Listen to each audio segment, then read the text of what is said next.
ئێمە زۆر جار باسمان کردووە حکوومەتی هەرێمی کوردستان لە ئەولەویاتێتی کە موچە دابین بکە و ئێوە ئاگادارن پێم وایە زۆر باش کە لەم ساڵەدا جگە لە دابەشکردنی موچەی بەیانی کە بەیانی دابەشەکرێ ئێمە حکوومەتی هەرێم 6 موچەمان داوە لە ساڵی 2020 سەبارەت بە ئەو استحقاقاتە مالیەی کە لەسەر حکوومەتی عێراقا بەڕاستی ئەمە خۆی لە خۆی کێشەیەکی گەورە بۆ هەرێمی کوردستانی دروست کردووە و هەر بۆ ئاگاداری بەڕێستان حکوومەتی عێراق پشکی هەرێمی کوردستانی هەناردووە بۆ مانگی 5 و 6 و 7 کە ئەمەش بەڕاستی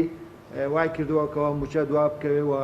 موچەی ئەم سێ مانگە کە بەو شێوەیە دوا کەوتەوە بۆیە ئەم مەوزوعەیەکی زیاتر بۆ خۆڕێخستن و خۆگونجاندن لەگەڵ